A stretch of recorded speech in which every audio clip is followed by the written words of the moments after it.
గురుదేవాయ విద్మహే పరబ్రహ్మణి ధీమహి తన్నో గురు ప్రచోదయాత్. గురుభ్యో నమః. మనము పితృలోకం గురించి తెలుసుకుందాం. ఈ పితృలోకము యమలోకం యొక్క రాజధాని సంయమనపురమునకు నైరుతి మూలలో అతి దగ్గరగా పితృలోకం ఉంటుంది. ఈ దేవగణములు అనేవారు మానవులకు సంబంధించి చాలా ఉపయోగకరమైనటువంటి లోకం. ఈ పితృగణ విశేషాలు మనం తెలుసుకుందాం. ఈ పితృదేవ గణాలు 7 మంది ఉంటారు. వీరిలో రూపము లేనివారు 3, రూపము కలవారు 4. ఈ రూపము లేనివారు వైరాజుడు, అగ్నిశ్వార్తులు, బర్హిషులు. రూపము కలవారు సుఖాదినులు, భవిష్యత్మంతులు, ఆజ్యములు, స్వామములు ఉంటారు. ఈ రూపం కలవారికి రూపము లేని వారికి గల తేడా ఏంటంటే, మనము సాధన చేస్తూ పితృదేవతలకు ఈ యొక్క పితృకార్యాలు నిర్వహిస్తూ ఎక్కడైనా లోపము జరిగినప్పుడు పితృలోకం వెళ్ళే దిశగా వెళ్ళినప్పటికీ కూడా రూపము లేని వారికి ఉన్న శక్తి సామర్థ్యాలు రూపం కల వారికి చాలా తక్కువగా ఉంటాయి. వాళ్ళు వెంటనే దేవగణాలు ఏ విధంగా మనకు ఆశీర్వదిస్తారో ఆ విధంగా రూపము లేని వారికి ఉన్న శక్తి మహాన్వితంగా ఉంటుంది. ఈ రూపము కలవారికి కొంచెం తక్కువగా ఉంటుంది. మళ్ళా సాధనలో వెళ్ళు కొన్ని జన్మల తర్వాత పితృగణాలు చేరేటువంటి అవకాశం ఏర్పడుతుంది. ఈ విధంగా ఉన్నటువంటి 7 మంది పితృదేవతా గణాలలో అతి ముఖ్యమైన వారు రూపము లేని వారిలో 2 అగ్నిస్వార్థులు, బర్హిషులు ఉంటారు. వీరి యొక్క ఈ అగ్నిస్వార్థులకు ప్రతి ఒక్కరికి దేవగణానికి వీరికి ఒక లోకం పితృలోకంలోనే మళ్ళా విభాగాలుగా 7 విభాగాలుగా ఉంటాయి. వీళ్ళందరికీ ప్రజాపతులు వీళ్ళకు ముఖ్య పాలకులుగా ఉంటారు. వీళ్ళకి ఒక లోకం ఉంటుంది. తర్వాత వీళ్ళకి ఒక మానసపుత్రిక కూడా, సంకల్ప మానసపుత్రిక కూడా ఉంటుంది. కాబట్టి ఈ అగ్నిస్వార్థులకు ముఖ్యంగా బ్రాహ్మణులు, వేద పండితులు, యతులు, అవధూతలు వీళ్ళందరూ మానవ జన్మ ఎత్తి ఎన్నో ఉపకారం చేసిన తర్వాత వీళ్ళు కోరుకుంటే పితృగణ దేవతలుగా వెళ్ళే అవకాశం ఏర్పడుతుంది. ఈ పితృగణ దేవతలను మనం ఆరాధిస్తే వీరు అనంతమైనటువంటి మనకు ఆరోగ్యం కావచ్చు, తర్వాత ఉద్యోగరీత్యా, మనశ్శాంతి రీత్యా ఎన్నో విధాలుగా ఈ పితృదేవతలు మనకు సహాయపడతారు. పితృదేవతలు దేవతల కంటే చాలా గొప్పవాళ్ళు. వీళ్ళు మహిమాన్వితులు, మనకు జన్మ ఇచ్చారు. కాబట్టి ఈ పితృదేవతలను మనము సదా ప్రార్థించాలి. మన పూర్వీకులు మొట్టమొదట సాధన చేసిన వారు పితృలోకానికి వెళ్తారు. సాధన లేనివారు యమలోకానికి వెళ్ళే అవకాశాలు ఉంటాయి. ఈ సాధన చేసినటువంటి పితృగణాలు మరలా మంచి మంచి జన్మలు ఎత్తి ఉంటారు. ఏ జన్మలో వీళ్ళు ఉన్నప్పటికీ కూడా మనం చేసేటువంటి శ్రాద్ధ కర్మలు, శ్రాద్ధ నియమాలు ఈ పితృలోకం అంచులు చేరుతాయి. వీళ్ళకు మనకు ఒక బ్రాంచ్లో, హెడ్ ఆఫీస్లో మనకు రిజిస్టర్ చేసుకుంటే మనకు ఎక్కడ వెళ్ళినా మనము ఏ విధంగా దాన్ని పొందవచ్చో ఆ విధంగా వీళ్ళు ఏ జన్మలో ఉన్నా ఈ పితృగణాల అంశలో మన పెద్దల యొక్క స్థితి ఉంటుంది. అక్కడి నుంచి ఈ పితృగణాలు ఏ ఏ జన్మలలో మనం ఉన్నప్పటికీ కూడా ఈ యొక్క పితృగణ ద్వారా వచ్చినటువంటి పుణ్యాన్ని, ఆ యొక్క గొప్పతనాన్ని, మన యొక్క భక్తి ప్రపత్తులను వీళ్ళకు అందించేటువంటి అవకాశం ఏర్పడుతుంది. కాబట్టి మనము ఈ చేసే పితృకార్యాలు, యజ్ఞాలు కావచ్చు, పిండ ప్రదానాలు కావచ్చు, అర్ఘ్యము కావచ్చు, సంకల్పం కావచ్చు, పారాయణం కావచ్చు, తర్వాత పెద్ద మహా గొప్ప వ్యక్తులకు పెట్టే భోజనం కావచ్చు, ఏదైనా పితృకార్యంగా మనం భావించి చేసేటువంటి ప్రతి కార్యము పితృకార్యం అవుతుంది. ఈ పితృకార్యం వల్ల పితృదేవతలు సంతోషిస్తారు, మనకు ఆశీర్వచనాలు, అనుగ్రహాలు పంపిస్తారు. మన పితృదేవతలు మరి పితృలోకంలో ఉంటారంటే ఉండరు. వాళ్ళ యొక్క ఉపాధిని బట్టి భూలోకంలో ఏ యొక్క ప్రాణిగా అయినా జన్మించవచ్చు. కానీ మనం చేసేటువంటి ఆరాధన అంతా పితృలోకం చేరి వారికి చేరుతుంది. వారి ద్వారా మనకు అభయం అనేటివి మనకు వచ్చేటువంటి అవకాశం ఉంటుంది. ఈ పితృలోకములో రూపము లేని వారిలో అగ్నిస్వార్థులు చాలా గొప్పవాళ్ళు. ఈ అగ్నిస్వార్థులు ఈ బ్రాహ్మణ కుటుంబంలో ఉండేటువంటి పండితులు, వేద పండితులు, యజ్ఞకర్తలు, పారాయణకర్తలు, ఎంతో సాధన చేసేవారు వీళ్ళు ఆ లోకానికి చేరి పితృగణాలుగా మారేటువంటి అవకాశం ఏర్పడుతుంది. దీనికి మనకు ఒక లోకము, ఒక ప్రజాపతి, వాడికి మనస్పుత్రిక ఈ విధంగా ఉంటుంది. కాబట్టి మొట్టమొదట మనము అగ్నిస్వార్థులు తీసుకుంటే వీళ్ళు సోమపథం అనేటువంటి లోకంలో ఉంటారు. మరీచి వీళ్ళ నాయకుడు, ప్రజాపతి మరీచి నాయకుడు. తర్వాత వీళ్ళ యొక్క సంకల్ప పుత్రిక అచ్చోద అనేటువంటి సంకల్ప పుత్రిక వీళ్ళకు ఉంటుందన్నమాట. ఈమె కథ తీసుకుంటే ఈ అచ్చోదని వీళ్ళు సృష్టిస్తారు. 7 మంది దేవగణాలకు ఒకే పవర్ ఉంటుంది. కాకపోతే అగ్నిస్వార్థులు ఆ దిశగా ఎక్కువగా ప్రయాణం చేస్తారు. మనకు మంత్రులంతా ముఖ్యమంత్రి మీద ఆధారపడినట్లు వీళ్ళు అగ్నిస్వార్థులు ఒక జాతికి పూర్తిగా అంకితమై ఉంటారు. కాబట్టి వీళ్ళ మానసపుత్రిక అచ్చోద ఉంటుంది. ఈమెకు పితృదేవతలు భూమి మీద వెళ్ళి తపస్సు చేయమంటారు. ఏదైనా కార్యం సిద్ధించాలంటే తపస్సు, ధ్యానం చాలా ముఖ్యం. ఆ తర్వాతనే మనకు ఏదైనా కార్యాన్ని ప్రారంభించేవాళ్ళ పూర్వం. ఆ విధంగా ఈమె 1000 సంవత్సరాలు భూమి మీద ఒక అడుగు పైన ఉండి తపస్సు చేసేటువంటి స్థితిలో ఉంటుంది. ఈమె తపస్సుకు మెచ్చి ఈ 7 మంది పితృదేవతలు ప్రత్యక్షమవుతారు. ప్రత్యక్షమైనప్పుడు ఈమె వీళ్ళందరినీ గమనించి నమస్కారం చేస్తూ ఒక వ్యక్తి తామసుడు అనేటువంటి ఒక పితృగణము చాలా చురుకుగా అందంగా ఉంటే వెంటనే మోహిస్తుంది ఇతన్ని. మోహించడం వల్ల వెంటనే ఆమె ఇతనిని కోరుతుంది. కానీ వీళ్ళు తప్పు, మేము మీ తండ్రి వంటి వాళ్ళము, నువ్వు ఈ విధంగా ఆశ నువ్వు పెట్టుకోవడానికి వీల్లేదు, నువ్వు ఈ విధంగా చేయకూడదు, మోహించకూడదు, నీ స్థితి వేరు, మా మానసపుత్రిక నువ్వు అని చెప్పినప్పటికీ ఈమె ఇతను మాకు వశము కాలేదు, దొరకని వాడైపోయాడు అనేటప్పటికీ ఆమెకు మావశ అంటే దొరకనివాడు, నేను దొరకలేదు కాబట్టి నువ్వు అమావాస్యగా మారిపో అంటారు. మావశ అంటే దొరకనివాడు. నేను దొరకనివాడు అంటున్నావు, నేను దొరకడానికి రాలేదు, నువ్వు తప్పుగా ఆలోచన చేసావు కాబట్టి నీవు అమావాస్యగా మారిపోతావు. ఈ అమావాస్య స్థితిలో పితృగణాలకు కొన్ని కార్యాలకు నీ యొక్క కాలము పనికొస్తుంది అని తర్వాత వీళ్ళకు నీవు తప్పు చేసావు కాబట్టి మరలా భూలోకం వెళ్ళి తపస్సు చేయమని చెప్తారు. ఆమె వెంటనే పశ్చాత్తాపంతో కాళ్ళు పట్టుకొని నన్ను క్షమించండి, పొరపాటు చేశాను, తండ్రులైనటువంటి మిమ్మల్ని ప్రేమించే స్థితికి వచ్చాను, తప్పు క్షమించమంటే నీకు ద్వాపరయుగములో నీవు మత్స్యగంధి కడుపున ఒక చేప కడుపులో సత్యవతిగా పుట్టేటువంటి అవకాశం ఏర్పడుతుంది. ఆ సత్యవతి ద్వారా వ్యాసుని ద్వారా నువ్వు ముక్తి పొందేటువంటి అవకాశం ఏర్పడుతుంది. అప్పుడు వ్యాసుని యొక్క ఉపదేశం వల్ల నువ్వు అచ్చోద అనే నదిగా మారేటువంటి అవకాశం ఏర్పడుతుంది. ఆ అచ్చోదగా మారిన తర్వాత నీవు వైకుంఠం చేరేటువంటి ప్రాప్తి వస్తుంది అంటారు. హిమాలయాల్లో మనకు అచ్చోద నదిగా మారి సత్యవతిగా మారి భూలోకంలో సంచరించి మళ్ళీ అచ్చోద నదిగా మారి పైలోకాలు చేరేటువంటి అవకాశం ఉన్నటువంటి స్థితి మనకు అగ్నిస్వార్థుల కథలో దొరుకుతుంది. వీరు బ్రాహ్మణులకు ముఖ్యమైన పీఠికగా ఉంటారు. తర్వాత వారు బర్హిష్యులు. వీరు క్షత్రియులు, వైశ్యులకు ప్రతినిధులుగా ఉంటారు. వీరు లోకము కామదుగము. వీళ్ళ యొక్క ప్రజాపతి కద్రమ ప్రజాపతి వీళ్ళకి ముఖ్య పూజనీయంగా ఉంటాడు. వీళ్ళ యొక్క మానస పుత్రిక స్వర్గములో విరజా నదిగా పారుతుంది, భూలోకములో కావేరి నదిగా మారేటువంటి అవకాశం ఏర్పడుతుంది. ఈ విరజ నహుషుని యొక్క భార్య. ఈ నహుషుడు ఇంద్రలోకం జయించాలని ప్రయత్నం చేయడము, తర్వాత ఇంద్రలోకంలో శచీదేవిని ప్రేమించడము, శచీదేవి కాదనడము, 1 సంవత్సరం పాటు నేను దేవి పూజలో ఉంటానని చెప్పడము, ఆమె దేవి పూజ తర్వాత ఇతన్ని పతనం చేసుకోవడం కోసము సప్తఋషుల ద్వారా నువ్వు ఒక పల్లకీలో మోసుకొని వస్తే ప్రేమిస్తానంటే అప్పుడు సప్తఋషులను బోయిలుగా ఉపయోగించుకుంటాడు నహుషుడు. ఆ పాపం వల్ల ఇతను 10,000 సంవత్సరాలు పాములాగా ఉంటాడు. ద్వాపరంగం వచ్చిన తర్వాత భీమునితో ప్రశ్నోత్తరాలు జరిపి మళ్ళా యథాస్థితికి వచ్చేటువంటి అవకాశం ఏర్పడుతుంది.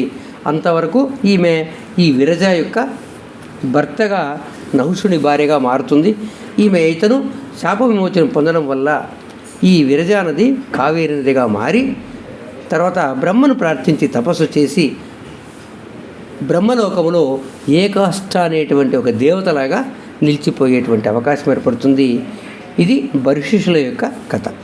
మరి బ్రాహ్మణులు, క్షత్రియులు, వైశ్యులు ఈ పిండారాధనలు, పిండ ప్రదానాలు, యజ్ఞాలు, సంకల్పాలు, తర్పణాలు, అర్ఘ్యాలు ఇవన్నీ వదులుతుంటే మరి చివరి జాతి శూద్రులు వాళ్ళు ఏం చేయాలంటే వీలుంటే వీళ్ళు పిండ ప్రదానాలు చేయవచ్చు. చెయ్యకపోతే కనీసము మహాలయ అమావాస్య నాడైనా పితృదేవతలు కలిసినా కూడా వీళ్ళకు పుణ్యము అనేది వస్తుందన్నమాట. అట్లా కాకపోయినా వీళ్ళు నర్మదా నదికి వెళ్ళి అక్కడ స్నానం చేసి అర్ఘ్యం వదిలినప్పటికీ కూడా వీళ్ళకు ఆ పుణ్యమే లభిస్తుంది. పితృదేవతలు ఆనందపడేటువంటి అవకాశం ఏర్పడుతుంది. ఈ పితృకార్యాలు చేసేవాళ్ళు ఈ పితృదేవతలు సూర్యలోకానికి, సత్యలోకానికి వెళ్తుంటారు. మనం చేసేటువంటి ప్రక్రియలను అందుకొని మనకు మేలు చేయడం కోసము వాళ్ళకున్న శక్తితో కాకుండా అనంతమైనటువంటి శక్తిని పొందడానికి సూర్యలోకానికి వెళ్ళారు. సత్యలోకానికి వెళ్ళి అక్కడి నుంచి మనల్ని దీవిస్తారు. కాబట్టి మనకు పితృకర్మలు చేసే వాళ్ళకి అనంతమైనటువంటి శుభ ఫలితాలు రావడానికి అవకాశం ఏర్పడుతుంది. ఎవరైతే ఈ పితృకార్యాలు చేస్తారో వాళ్ళు అనాయాసేన మరణం, నడుస్తూ మరణం జీవించడము ఎంత సులభంగా జరుగుతుందో మరణించే స్థితి కూడా వీళ్ళకు చాలా సులభంగా అనాయాసన మరణం, ఏ విధమైనటువంటి ఇబ్బంది లేకుండా మరణించేందుకు పితృదేవతలు సహాయం చేసేటువంటి అవకాశం ఏర్పడుతుంది. కాబట్టి ప్రతిరోజు మనము పితృస్తోత్రాలు, పితృగణాలు చదువుతూ ఏ యజ్ఞాలు ఏం చేయాలనేది మనం ఇప్పుడు తెలుసుకుందాం. ఈ యజ్ఞాలలో మనకు ఉన్నటువంటిది దేవయజ్ఞం. నిత్యము అగ్నిహోత్రం చేసేవాళ్ళు ఇళ్లలో ఉంటారు కాబట్టి అది దేవయజ్ఞం అంటారు. పితృయజ్ఞం అంటారు. పితృయజ్ఞం అంటే మనం వడ్డించిన అన్నంలో కొంచెం పిడికెడు అన్నం తీసి మంత్రించి పితృదేవతాభ్యో నమః అని పక్కన పెట్టి మనం భోజించిన తర్వాత ఏ పక్షులకో పెడితే అది పితృయజ్ఞం అవుతుంది. నరయజ్ఞం అంటే ఎవరైనా అంత వేద పండితులు ఉత్తములు మనకు ఒక వారం పాటు, నెల రోజుల పాటు మనం ఇంట్లో వాళ్ళకి అన్నం పెట్టగలిగితే దాన్ని నరయజ్ఞం అంటారు. మూడవది బ్రహ్మయజ్ఞం. దేవాలయాలలో మనం చేసే గాయత్రి యజ్ఞము, చండీ యాగము, గణపతి యాగము, ఈ యాగాన్నిటికి బ్రహ్మయజ్ఞం అంటారు. గారహస్త యజ్ఞం అంటే మనము బలి అన్నం పెడుతుంటారు దేవాలయాల్లో. అష్ట సిద్ధి కోసము, అష్టదిక్పాలకులకు ఆవాహన కోసము మనము బలి అన్నం పెడుతుంటారు. ఈ బలి అన్నాన్ని పక్షులు, జంతువులు తింటాయి కాబట్టి దీన్ని గారహస్త యజ్ఞం అంటారు. వీటన్నిటిలోనూ ఉత్తమమైనది పితృయజ్ఞము.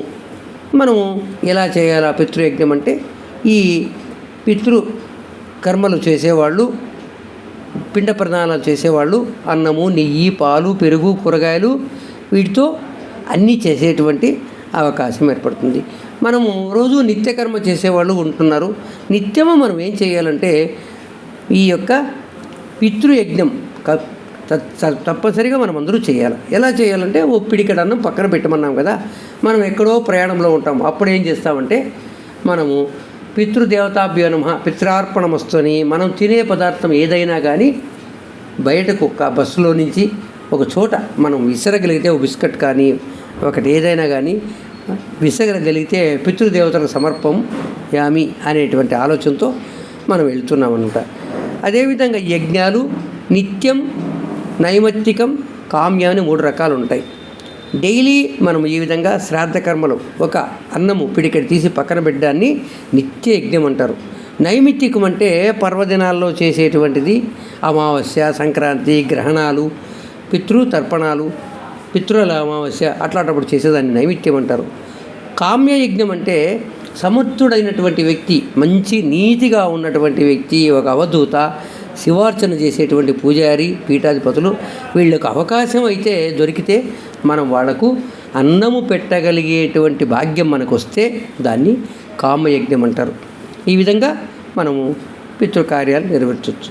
మరి ఈ పితృకార్యాల్లో, శ్రాద్ధ కార్యాల్లో ఎవరిని పిలవాలా, ఎవరిని పిలవకూడదు అనేటువంటిది మనం ముఖ్యంగా తెలుసుకుందాం. పితృకార్యాలు చేసేటప్పుడు మన సోదరి, మన అక్క చెల్లెళ్ళు ఎవరైనా ఉంటే వాళ్ళు పిల్లలు, మన ఇంటి అల్లుడు మనము శ్రాద్ధ కర్మలకు మనం పిలిచేటువంటి అవకాశం ఉంది.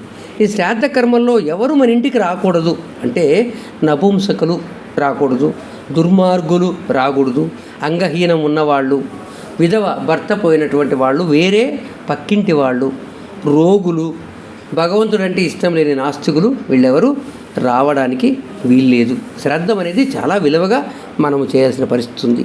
ఇంకా ఎలా చేయాలి, ఏ నియమాలు పాటించాలో మనం తెలుసుకుందాం.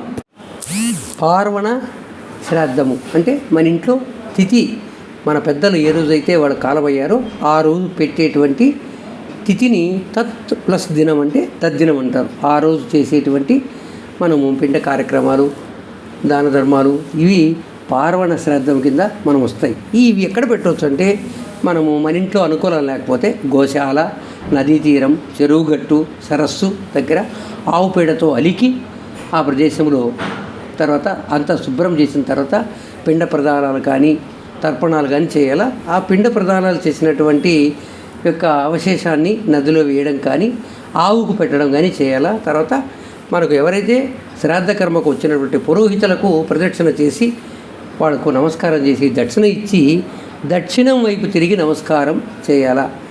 శ్రాద్ధం చేసిన వాళ్ళు, ఈ పిండకు తర్పణాలు చేసినటువంటి వాళ్ళు రాత్రి భోజనం చేయకూడదు. పగలు ఈ యొక్క శ్రాద్ధం కోసం చేసినటువంటి పదార్థాలు మనము తినకూడదు. తర్వాత సొంత వ్యాపారాలు మానుకోవాలి. ఈ శ్రాద్ధం చేసే రోజు మన ఇంట్లో ఎవరు కూడా ఆకలితో మలమల మాడేటంటి వరకు మనము చేయకుండా ఉండకూడదు. ఈ కాలము మంచి కాలం ఏంటంటే పితృతర్పణాల కోసము, పితృకార్యాల కోసము పగలు 11 గంటల నుండి 1-2 లోపల మొత్తము ఈ శ్రాద్ధ కర్మను ముగించుకోవాలా.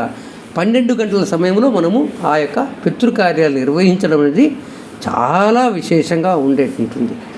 ఈ విధంగా మన ఇంట్లో మామూలు శ్రాద్ధ కార్యములు చేయవచ్చు. మళ్ళీ ప్రత్యేక శ్రాద్ధం ఎప్పుడు చేస్తారంటే మనకు ఉత్తరాయణ పుణ్యకాలంలో ఒక గుమ్మడికాయను బ్రాహ్మణులకు దానం చేయడంతో బంగారు దానం చేసిన సమానము, పితృకర్మలు చేసిన దాంతో సమానము. ఉత్తరాయణ పుణ్యకాలము మనము చేయాల్సి వస్తుంది. ప్రత్యేక ఆర్థిక శ్రాద్ధం అంటారు దీన్ని. తర్వాత మనకు గ్రహణాలప్పుడు, తర్వాత పుష్కరాల్లోనూ ఈ విధంగా ప్రత్యేకంగా మనము చేసేటువంటి అవకాశం ఉంటుంది. మూడవది విషవత్తులు అంటారు. పగలు రాత్రి ఏకకాలం ఒకే కాలం ఉండేటువంటిది జూలై నెలలో మనకు వస్తుంది ప్రతి సంవత్సరం. ఆ 2 రోజులు కూడా మనం శ్రాద్ధ కర్మలు చేయవచ్చు. తర్వాత 12 రాసులు ఒక్కో సూర్యుడు ఒక్కొక్క రాశిలో ప్రవేశించిన కాలం కూడా మనము చేయవచ్చు అన్నమాట. ఇంకా ముఖ్యంగా చాలా సులభంగా చెప్పేది ఏంటంటే రథసప్తమి రోజు చేసేటువంటి శ్రాద్ధ కర్మ. శ్రాద్ధ కర్మలు అంటే కేవలం పిండ ప్రదానమే కాదు. రథసప్తమి రోజు మాఘశుద్ధ సప్తమి రోజు సూర్యుడు రథం మీద తిరుగుతాడు కాబట్టి ఆ రోజు తలస్నానం చేసి నీరు తీసుకొని, ముందు రోజు నిల్వ ఉన్న నీరు కాకుండా అప్పటికప్పుడు ఉన్నటువంటి నీరు తీసుకొని నువ్వులు చేతిలో ఉంచుకొని సూర్యునికి ఎదురుగా, పొద్దుపుట్టేటువంటి సూర్యునికి ఎదురుగా తిలోదకాలు వదలడం అనేది మనం చేసామా పరమ పుణ్యం అన్నమాట. ఇవన్నీ మిస్ అయినా, మన పెద్దల దినం మిస్ అయినా, ప్రత్యేక దినం మిస్ అయినా, విషవత్తులు మిస్ అయినా, రథసప్తమి నాడు చేసేటువంటి శ్రాద్ధ కర్మ చాలా గొప్పది. ఆ రోజు సంకల్పం చెప్పుకోవచ్చు, తిలతర్పణం చేయొచ్చు, అర్ఘ్యం వదలొచ్చు, వాళ్ళ గురించి పితృదేవతల స్తోత్రం చదవచ్చు, బ్రాహ్మణులకు దానం చేసేటువంటి అవకాశం వస్తుంది. ఈ రథసప్తమి రోజు చేస్తే నిత్యము మనం శ్రాద్ధము పెట్టినటువంటి పుణ్యము మనకు వస్తుంది.